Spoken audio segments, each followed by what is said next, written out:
Hi, everyone. So we are really happy to have Baha here. Baha AbuShanab is a film production graduate from Dar al Khalima University College of Arts and Culture in Bethlehem, Palestine. Before this, he received his associate diploma in documentary film production from the same university college in 2015. During his 6 years of studies, he produced several film projects, including The Living of the Pigeons, which we saw in preparation for the event today. It's an award-winning 16-minute documentary that portrays the harsh experience of Palestinian workers crossing the Israeli checkpoint near Bethlehem to reach their workplaces inside Israel. The documentary was screened in more than 32 film festivals worldwide, including in France, the US, Italy, Germany, the UAE, and Palestine. Baha currently works as a freelancer and plans to obtain his master's degree in filmmaking. Though if there are any updates to this, please let me know. If you've gotten your master's or do anything more, we'd love to share that as well with the students.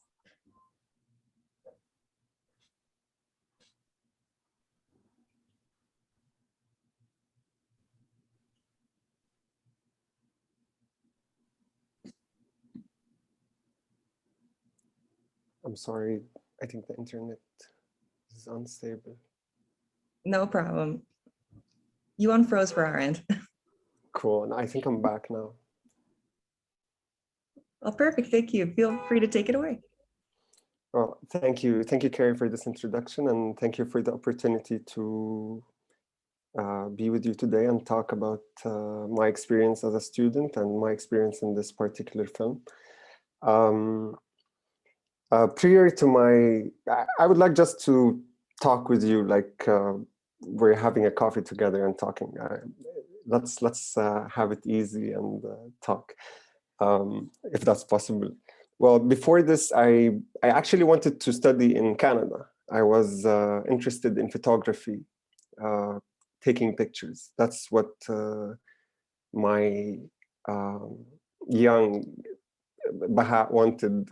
I always wanted the camera in my hand, and that's a dream of a lot of people as well. Unfortunately, I was not able to fix a scholarship to study in Canada, so I took a gap year after that, after my last year in school. In that year, of course, I was trying to also work to make some money in order to secure a place in one of the universities in Bethlehem. And then somehow I saw Dar al Khalima University, and the brochure that they had was about documentary filmmaking, but somehow, again, I applied for tour guiding. I worked in a restaurant, in a tourist restaurant, and I saw the tour guides, and I saw them taking a lot of money, groups of people. So somehow I was excited by the idea of making money. Which is always, I think, a bad idea to be the drive.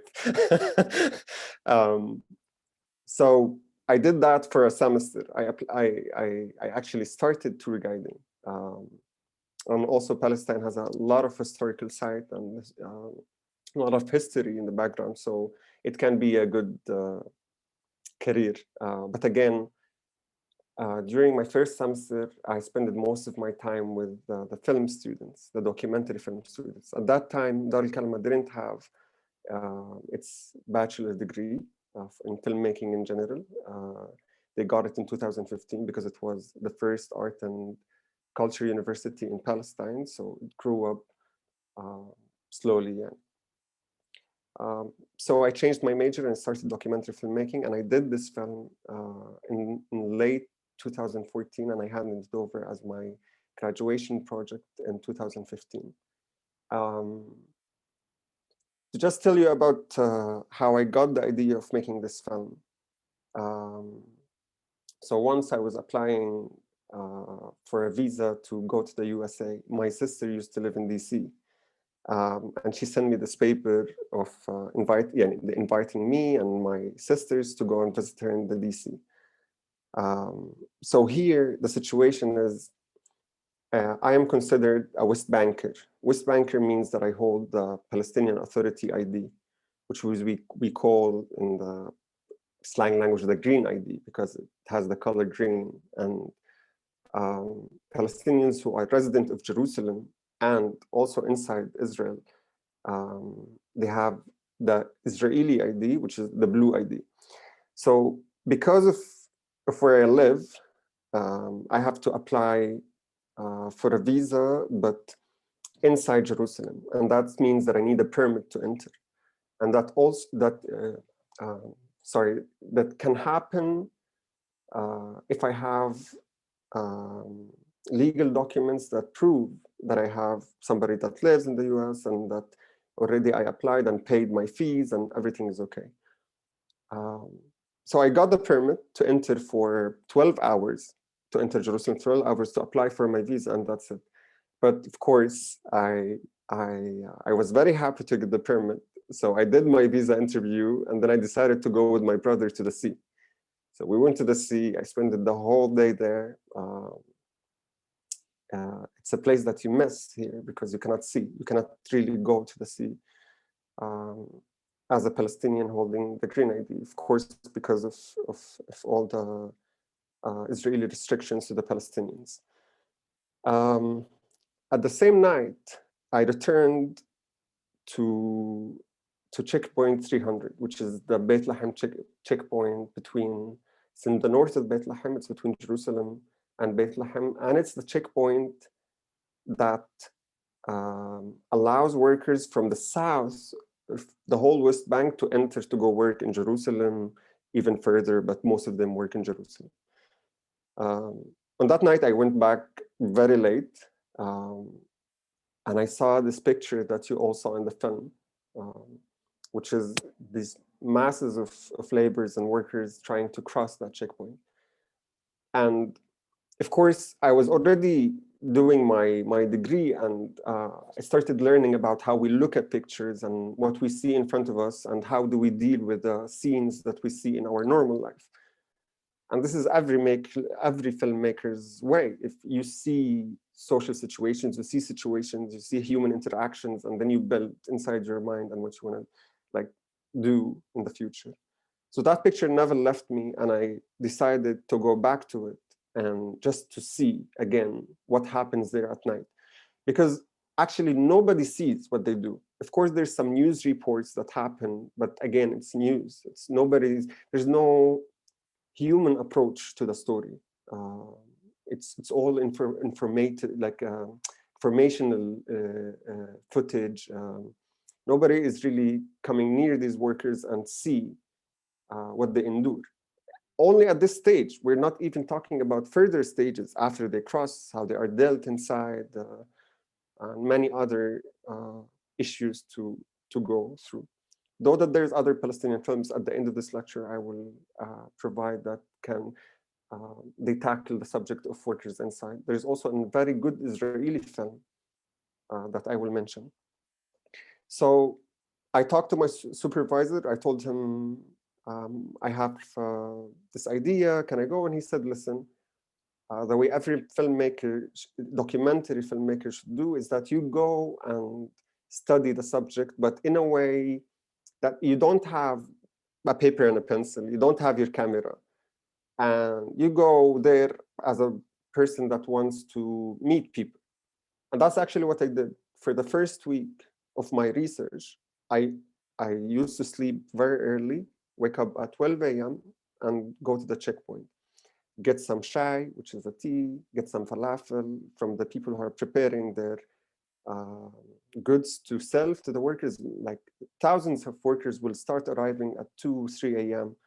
to cross this checkpoint in order to get to their work at 7 and 8 a.m. But why they start from 2 a.m.? Because of the numbers of the workers. But not only that, if you really think of it, it's because of the design checkpoint.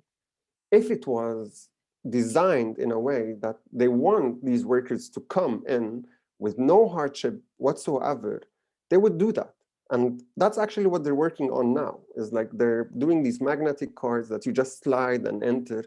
The Israeli government is proud to announce that this 300 checkpoint nowadays have 27 electronic gate with some music in the background, like airport music, this restaurant music that you hear when you go to the restroom.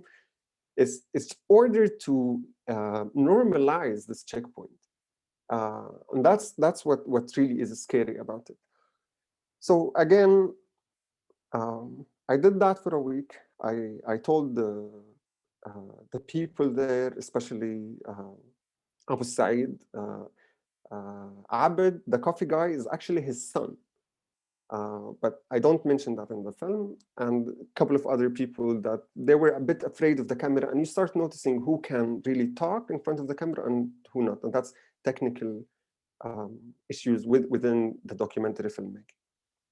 I introduced myself as a student doing this project, and I never forget, and I mentioned it in the film, that Abu Said even mentioned, Yalla, you'll do a film on the suffering of the people. Somehow, I think we Palestinians are tired of camera being pointed at us. And I felt that from the people there. Okay, another guy has a project or a news guy or some TV, there's always cameras pointed at them. There's always reports made about them, but they don't feel any change. On the contrary, they actually feel it's being worse. More people are going to work inside Israel, more Palestinian laborers, and it's just getting worse, like less pay, less jobs. And yeah, so I tended to really just talk to them in a normal way. So I was really asking Abu Said some simple questions like, what do you feel? Like, what do you feel when you see these workers? What do you feel when you wake up at 12 a.m. to work for these 7 hours? It's a different way of living. It's not normal to live like this, I think. So I kept this like really human approach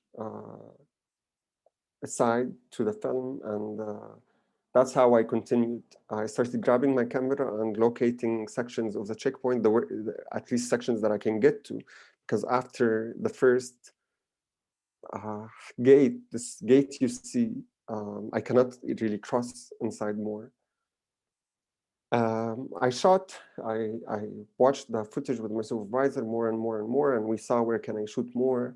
And eventually I decided not to include any Israeli appearance in the movie for one reason, in my opinion, is that I think everybody knows who's doing that. I'm not interested to tell the people, oh, look who's doing that to them. Whoever watches the film and asks why are these workers enduring this, I think they can continue their search and know why actually this happens. So yeah, that's how I went back in time. This is how I was thinking. I didn't. My advisor also kept pushing me into including some, information about the numbers of the workers, the numbers of the checkpoints, some, more information that I can add even with text or narrate it over the film.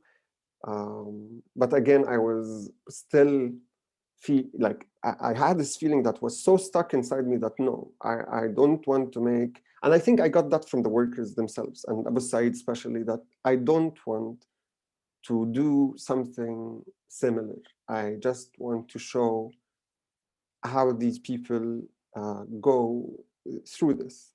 These 6 hours, I want to show them. I don't know. I wanted the film to be longer, but I couldn't. Yeah, I would have changed a lot of things, I think, now, but I'm still happy with this film, and I'm happy that I could have, I could add in showing the suffering of the workers from my side, at least, from also a local point of view, other than also something that is more foreign, that tries to show something that happens to the people. So I was, even during my choice of the, you choose your target audience. This is something that you need to choose while you're doing the film, that who am I targeting to show? And I remember I wrote that I wanted to show the sleeping Palestinians what happens to the awakened ones. Though that there's a lot of different thoughts on whether Palestinians should work in settlements or not on. But this discussion is just, I think, I don't think there's an appropriate discussion that can tell people what to do and not to do. These people are behind their living, and that's how I chose the name. It's the living with the pigeons. It's from the poem of Mahmoud Darwish. Is that you're chasing your qut, which is in Arabic is what you eat to survive.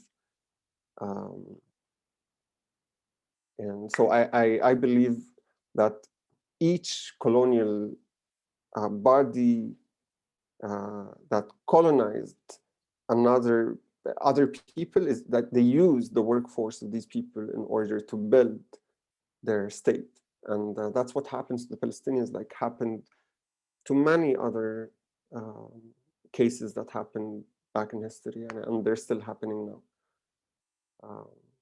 So yeah, this is just, يعني,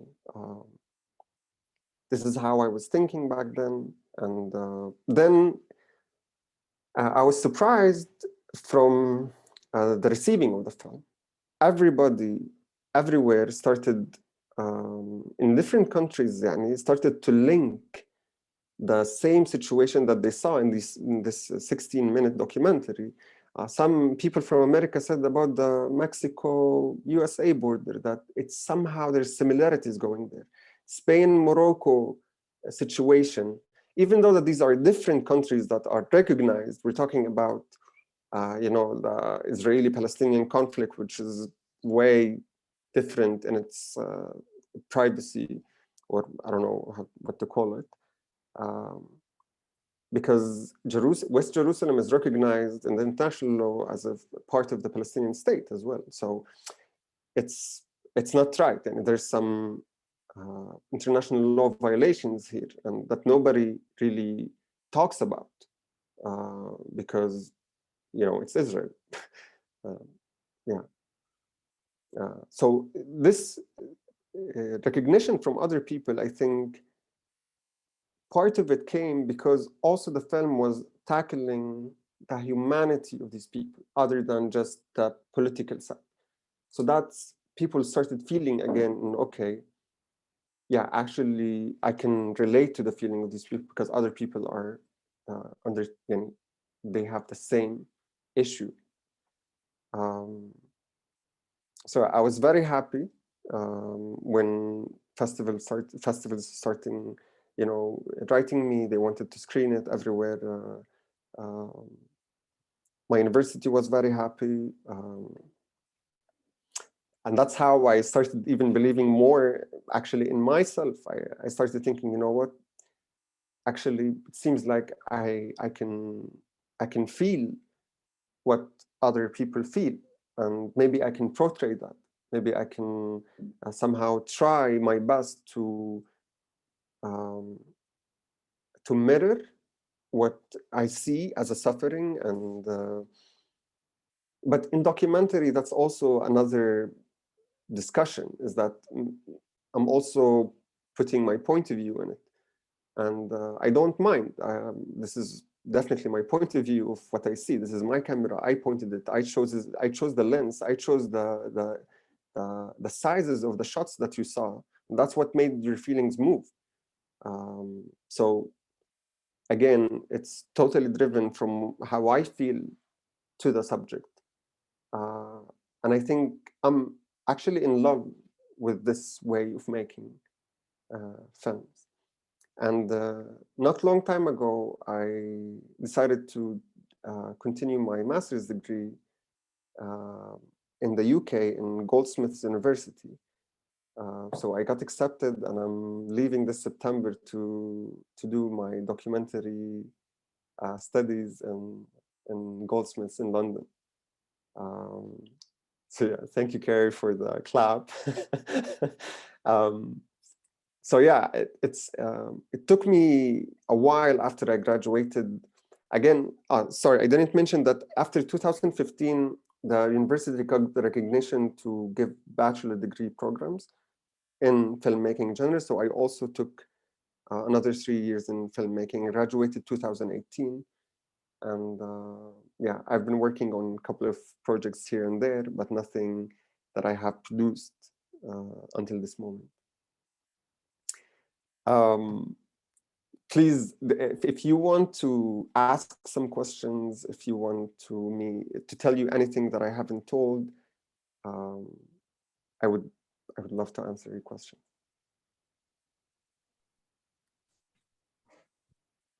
Thank you so much for that kind of like origin story for the film and how you got into filmmaking.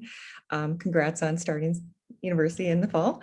I did have quite a few questions. Sorry, as you were talking, I was writing some notes down.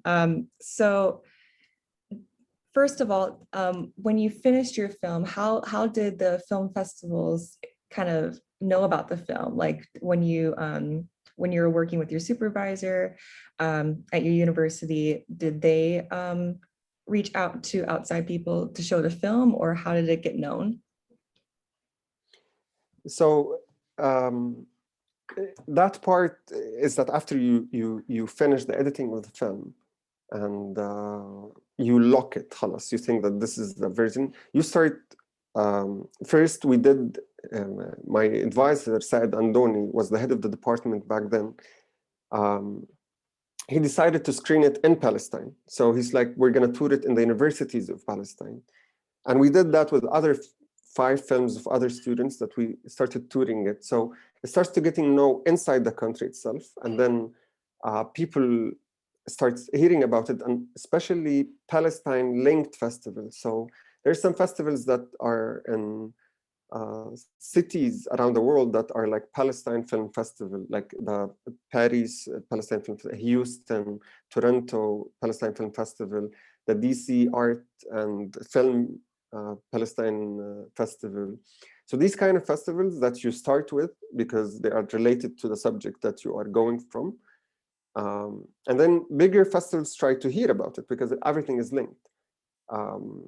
And of course, we registered with film, like festival platforms that you, as a student, that you have even fee waivers for because you're a student. So you start from like even student film festivals and small film festivals, and you go up. So yeah, that's the way. Interesting. Anyone else, feel free to have a question, or else I will just continue asking you questions. But anyone feel free to put in a question in the chat or unmute yourself if something comes to mind that you'd like to ask. But in regards to the film, you do linger a lot, I guess symbolically, on the chai kettle or pot, I believe, at certain parts of the film. What sort of significance does that hold to you? I know it kind of like opens and closes the film and it's kind of shot throughout. Is that just available always to the workers that are passing through the checkpoint? I just want to know a little bit more about the symbolism behind that you wanted to portray.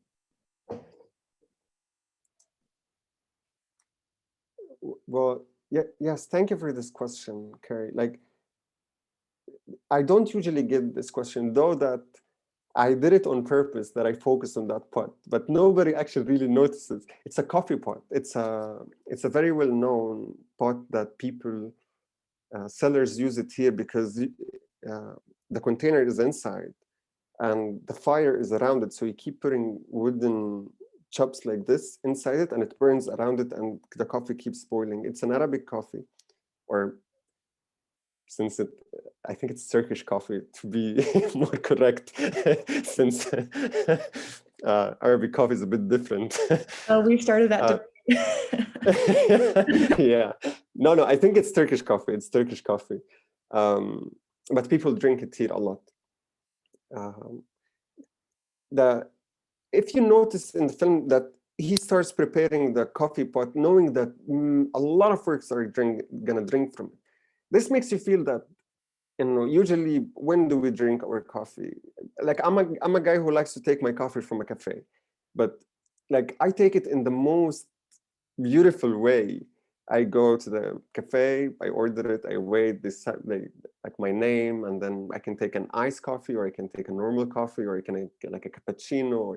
It's so nice, it's so well made. But if you saw the way they took the coffee, they were like in a cell, you know, putting their hands and grabbing the plastic cups with a boiling coffee. It's, for me, it's I don't think it's then also the way that we used to see people drink coffee. They're drinking it in the most horrible place, but it's also to wake up. Like, okay, Anna, I'm gonna wake up and start my work, this very hard work that I'm doing. But the symbolism that I was trying to give is that this pot is never empty, and it keeps burning. And he keeps like but I didn't see it in the film, but he always have backup like containers that he just boils coffee inside and goes back to boiling, and this pot is always moving like the people. It's following them to wake them up in order to go their daily job, which is, I don't believe that any one of them is happy with. So for me, it was the burning side of it. It's always on the roll. Yeah, it's always on the roll like the people. It's just giving, yeah. And Abu Saeed, sorry, Abid, is working there since 5 to 6 years, and I think he saw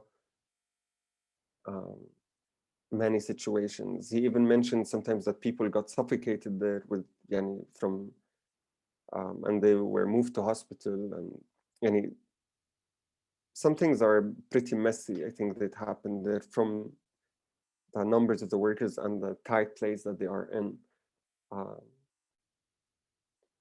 So yeah, I don't know. I had this imagination about the pot, that it's like it's just burning again and again and again, like the people, they're being burnt out as well.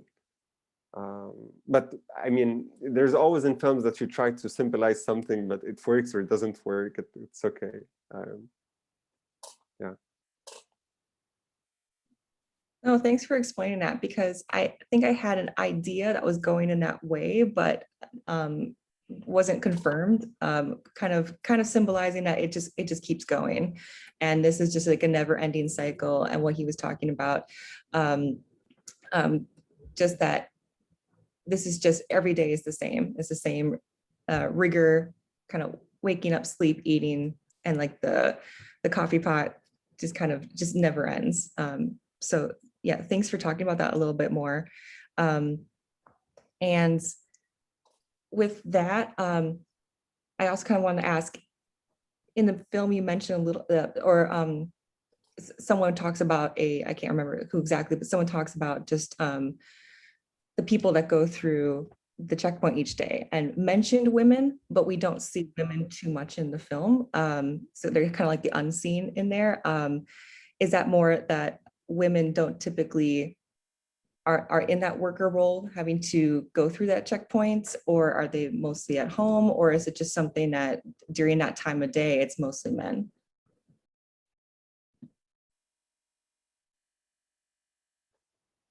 Well, from what I know about women going to work inside Israel, actually, during my childhood, I remember our neighbor. I live in a housing building where there's a lot of neighbors, and our neighbor used to go to her work around 4 a.m. And I remember that she was working in a hospital inside Jerusalem as a cleaning lady in the cleaning department there. In the film, actually, there's one woman that shows that she's trying to cross between the workers, and they're just making her a space to cross between. But it's also that sometimes, according to Abid, that they opened the humanitarian lane, which is a lane that everybody was laughing when I ever asked them about it. Like, oh, yeah, can you tell me about this lane? They just laugh. They don't answer me, and they just laugh, because it's just, to them, it's like bullshit. That they don't open this lane. They say it's for humanitarian people, but sometimes women arrive there, and then they're very, very little numbers. During my whole shooting, I didn't see a lot of women crossing. Maybe they come earlier. Maybe they come at 6 a.m. and 7 a.m. to cross this 1-hour trip and to go to their work. And usually they don't work in construction places. So, and also just to mention, the Palestinian workers that go inside, some of them wait to get some jobs. So there's a waiting station for them after they cross the checkpoint, where people come, like you come with your car and say, yeah, I have this thing in my house, I need to, and they just, you know, go back, okay, we'll go and fix it for you. Some people work this way as well. They don't have actually exact work to do, but they wait for people to come and pick them up. But I think women have more fixed jobs inside more of like institution ways, or in farms. So they do farming, more farming inside the green houses. So yeah, but again, Abid mentioned that they wait at the humanitarian lane and then they start shouting at the soldier, telling them that, like, hey, listen, we're 4 or 5 women, we just need to enter, we cannot enter, it's packed. So he or she opens to them and they enter. But it's a hustle, yani. It's a big hustle. You always try your luck, and if it doesn't work, you go back to the beginning of the lane. And usually men open, like they squeeze each other in order for women to cross and go inside, because they know that they're little numbers. And this is a very cultural thing, that there is respect even in a bus. It also comes from religion. Like even if you're in a service, if 3 people are sitting behind, because 3 people can sit behind in the taxi, usually they let women sit on one of the sides. They never squeeze in between 2 males. This is something cultural. It's not always, it doesn't always go in every situation in the taxis. But again, this is just to explain how men deal with women in these kind of situations where there's respect for the space for women. Something I admire about our culture, but again, it's not always happening. And actually, some women get molested in a lot of situations, like anywhere in the world. Yeah, it's not easy, I think, when you're the little numbers in these kind of situations.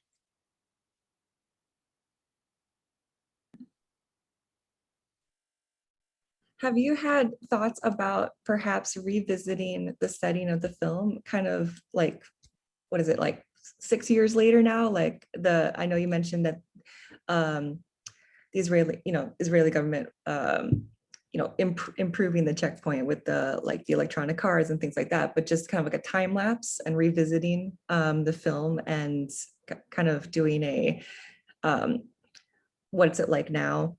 What has changed, what hasn't changed, and juxtaposing that? Well, I actually had the chance to go through it again. My father was getting his treatment in Augusta Victoria Hospital.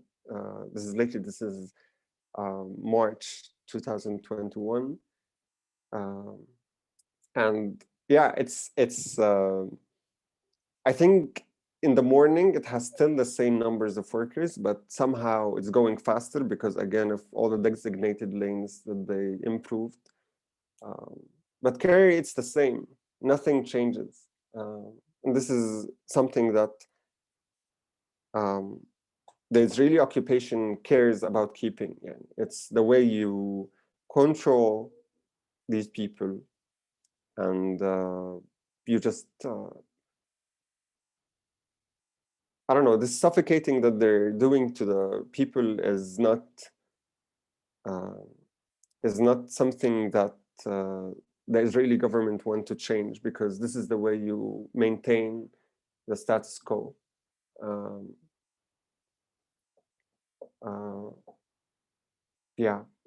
don't know what to tell you, Carrie, but I don't think, in my own opinion, I don't think that these checkpoints have any reason to stay for people to go to Jerusalem, especially people who are living in the West Bank. Also according to the international law and what it says. So yeah, these checkpoints are designed again in the name of security, but I don't believe it's for that. It's just to keep people away. Has I know you'd mentioned a little bit about the reception from outside countries that have shown the film and kind of the similarities that cross borders in certain situations like this. But have you received any reception from the Israeli side for the film or any opposition to showing it? I had two attempts of one from Tel Aviv University that an Israeli student tried to contact me in order to screen the films, screen my film and other films that he saw, that he said they are very good for the inside community to see and to see what's happening and all that. And the second time it was in Jerusalem that they tried, but I refused both, and that's from my own belief that no, I don't think, again, I made this film for the Israelis to see. That's like the very superficial reason, but the actual reason is that I'm against normalization with the occupier in this way. I have a strong stand against normalizing with Israelis. So that was the main reason. With what you mentioned working on some newer projects, I know maybe you won't be able to say too much about them, but are you exploring similar similar kind of themes or anything in particular that you're focusing on now? Actually, I always wanted to continue a kind of another journey of following workers inside Israel. But again, perhaps I should tackle another topic just to also check if I can go for it. And lately, I'm interested in the medical sector here within the Palestinian Authority. Since also my mom is a nurse. So during even my childhood and the way I grew up, I heard a lot of stories from her side and the way that situation is going. Also, because of the pandemic lately, I think every health sector in the world showed some, weak bases, the way they not as same as let's say the security bases or the way the any other sector in the government that is taking most of the country budget. So I'm writing a little bit about this thing in Palestine, about how is the health sector dealing with its people and the way people are being treated with the healthcare and all that. So though that Palestine has public healthcare, which is something I consider very good for its size and the way and what is going through and under. But still, people, they have it's a weird relationship. They don't really believe in the health system here. They rather go to private sectors and hospitals, and even there they think that they don't get the best treatment. So that's something that I'm revolving around a little bit, and I'm trying to find again a story carry. This is how I feel that my personal approach, that I need to find a story, and from there I can tackle the subject. But I need a story, and that's the base of I think a good documentary, is that you start with a story. About in general, I know you had your experience with your living with the Pigeons film, but about how long do you think it's necessary to I don't know, follow your story for a documentary, to kind of meet with the people each day, how long do you think you need to invest to then come up with your final product? Well, I think it depends on the subject itself. Like, for example, if there's a subject that you tackle in the middle, when, for example, let's say that there's some protests going on right now in Bethlehem, and I grab my camera and be like, okay, I don't know what's happening, but I'm gonna grab it and go and shoot. And then, you know, things happen and you keep shooting and you keep shooting and you don't know. Sometimes you create the story while doing the film. Another reason, another thing that the time depends on is also the funding of the film. How do you say the funding? Yeah, do you say that? Backing, maybe? Yeah, like if you have support, if there's producers that are interested in your story and what you're doing, and sometimes you bring the money after you make a little bit of the film, actually. And this is how documentaries are usually done, because you show that you have a potential there, or you have a potential in this story and it's going on. So producers get invested and be like, okay, I think that something is happening. But I had an amazing tutor. He's a Palestinian director named Hanna Mistleh. He's one of Palestinian documentary filmmakers. He's the first Palestinians to do visual anthropology, even filmmaking. And once he said that he believes that the stage of research in documentaries is the critical stage in the film. And that's where you really start being an expert in your film. I'm sure you all know this film, The Inside Job. It's about the economical crisis in the US and the worldwide when it happened back in 2008, 2009. So, for example, just to mention this thing of being an expert in the topic, if you notice during the film, the director, when he asks questions to the people interviewed, they were shocked and sometimes speechless because of his understanding of the situation. Even Wall Streeters always believe that people don't understand what they're doing. But this guy came with such a wide knowledge on the topic that he was putting them on the spot.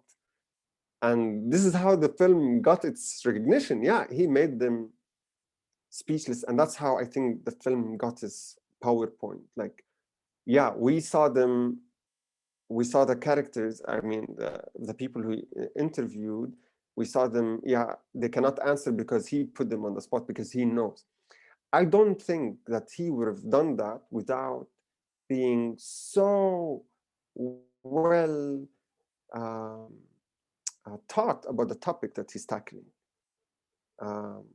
So that, I think, pushes towards having a very good film if you know what you are going through.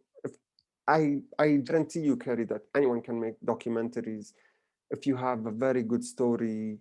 And there's some stories that take the mind away, but are they well made? These stories, did you portray them to the people in a good way that actually respect the topic? And also, that's another thing. To be. Sorry, my English is failing me. The ethics behind tackling your topic, and that's a wide subject that documentaries keep talking about. And if you really like your point of view added to the topic, is it also ethical in a way? But again, what's the type of documentary that you're doing? Like this documentary that you saw from my documentary, it was more observational. I had my camera. I interfered, of course, by being there already, and also with my questions that I didn't put in the film. But of course, I asked questions to make people talk. But I didn't have the interview style documentary. I pointed my camera and I saw what I saw, and I tried to make my viewers see what I saw. But again, I chose many choices that made us feel the way you felt. So yeah, to go back to my to the point that I was talking about, I think it all depends on your research, and if you really, really believe in that, in the story that you're tackling, and you put a lot of effort behind it, I believe it will be recognized, eventually. And if you don't care about prizes, the most thing is that you don't care about, oh yes, I want to get that prize. It's nice, I mean, but I think this way is also, it's a bit dangerous that they make people make certain ways and types of films that they get recognized because of this is what festivals want, other than that you actually gave your best to the film and the subject itself. And trust me, it will have its own recognition. Don't worry if you stay true to the topic. Yeah, that's what I believe, and I hope that I will stay on this during my career on documentaries, that I always give myself to the topic and the subject, and yeah. Hi, Baha. Thanks again for being here. I really appreciate it. I have to admit, I personally haven't seen the film yet, but I'm looking forward to watching it after this talk.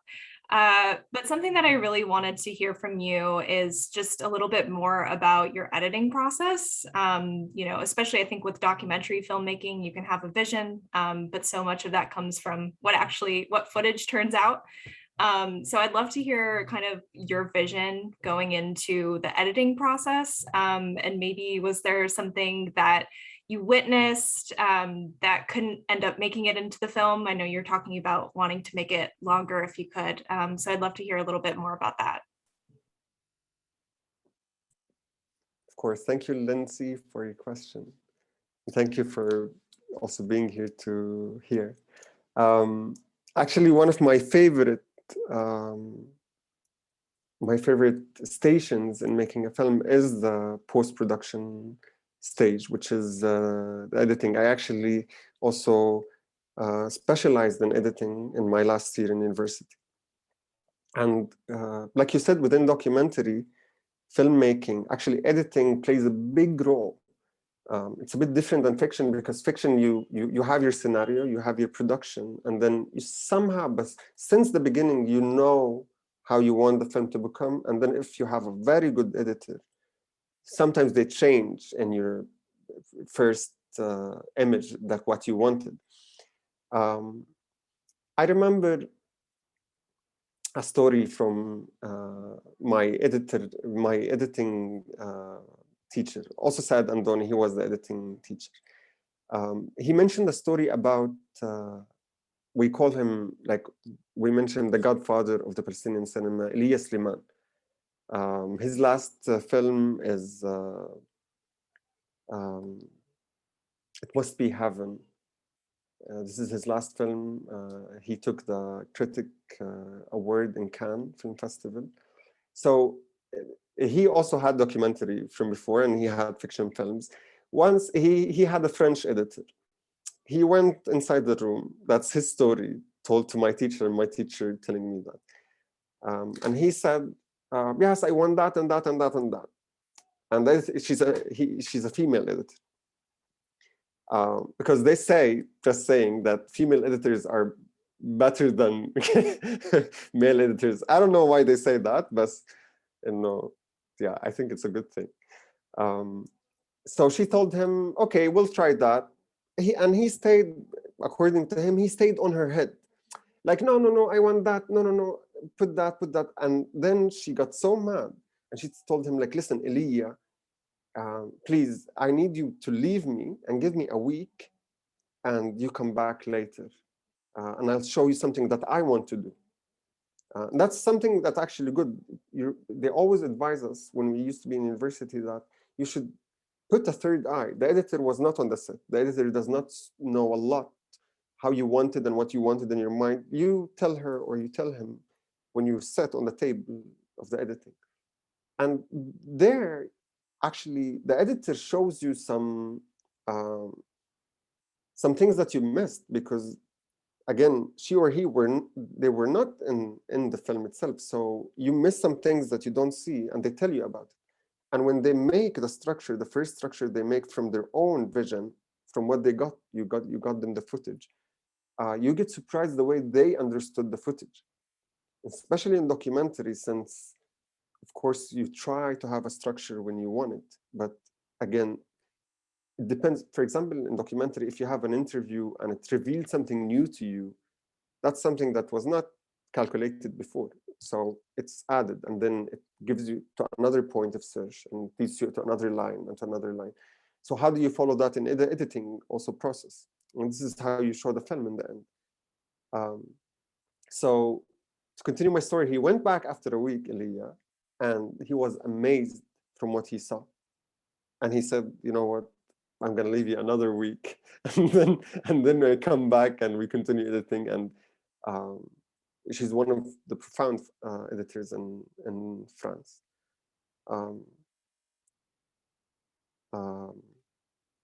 So yeah, in my experience in this film, the editing process, I was very lucky to have a teacher like Saad who stayed with me the whole process. You asked me if I wanted to put something and I couldn't. Yes, there was a scene that I shot that the soldiers, you saw, yes, you didn't see the film, but when you see, there's a scene where workers start jumping on each other in order to cross each other away. It's like you got there at 4 a.m. and then somebody gets an hour before you, but they start jumping to get your spot. So some of the soldiers used to, of course, I don't believe that they care, but sometimes they get angry because the way that you enter the last, this gate, it gets stuffed with people, and then it makes them a problem, or it gets bad, or they don't like it, so they start shouting. And once I had this footage of the soldier going out with his gun and following the workers, and they're running away. And then, of course, I loved that shot. It's like I got the master shot, a soldier with his gun running around the workers in order to kick them away. And I put it in my first structure. I was very proud of it. I won this shot, and again, Saad, he was my advisor and also the editing advisor. He said, Baha, I don't think that this shot supports your vision. It's like, it doesn't, like, what do you want to say? Like, okay, he followed them, but they're doing something wrong. Like, they are already, they're crossing each other's way, and I mean line, or they're taking each other's time. Yani it's not right. So he went out to make them go back to the first line and respect the lane or the line. And he said, you also didn't want to put soldiers, or you didn't want to mention who's doing that. So how do you want now? And I was so sad. And no, like I want to put this shot. I got this shot. I want to put this shot. But eventually, it was not serving it was not serving the vision that I wanted. And that's something that in films they say, kill your babies. Like, you kill your babies. That's an expression that they use. That yes, you love that shot, but does it serve your vision, or does it not? But yeah, again, I love the stage of post-production. It's, I think, where the film comes alive, and I'm never tired of it. But the one thing that you should know is you always need to get to the point where you break yourself to the cycle and say, okay, no more, because you always have, yeah, I can change something here. What about this? What about that? What about this? Khalas, you need to finish your circle and hand it over. That's, yeah. But thank you again for the question, Lindsay.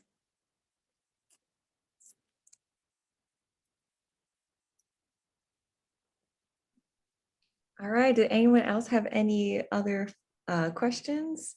We are coming up on time, so we'll probably have room for one more. But if not, perhaps Baha has some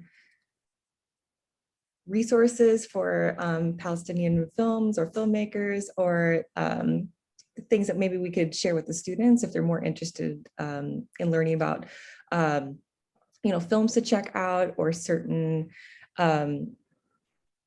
certain resources that you had in mind that would be good starting points for them. Yes, if there's no questions, I would, I mentioned there's a film that there's two films I'm gonna say the names now, and maybe Carrie, I can send you.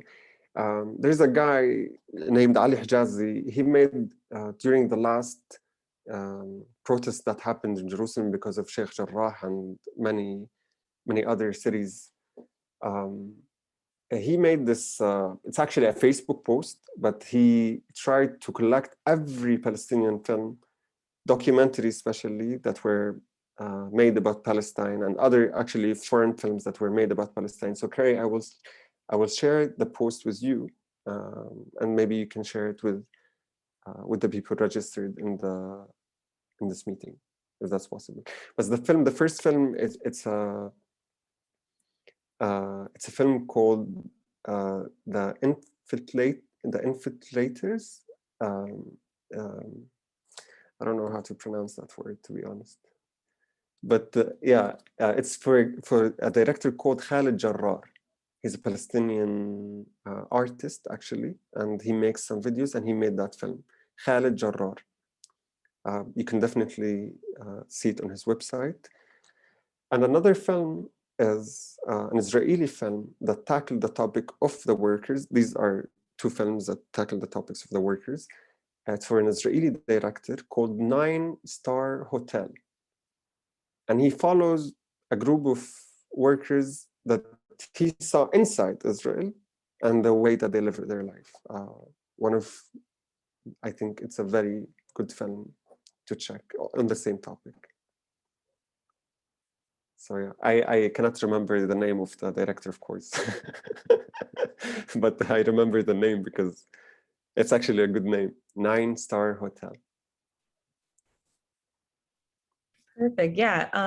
Feel free to send me anything that I can kind of distribute out. No worries. These are some great recommendations. Be sure to check them out. All right. Well, thanks everyone for attending and taking the time today. All the claps go to you. Thank you. Thank you for the opportunity. I was really happy speaking. Yeah.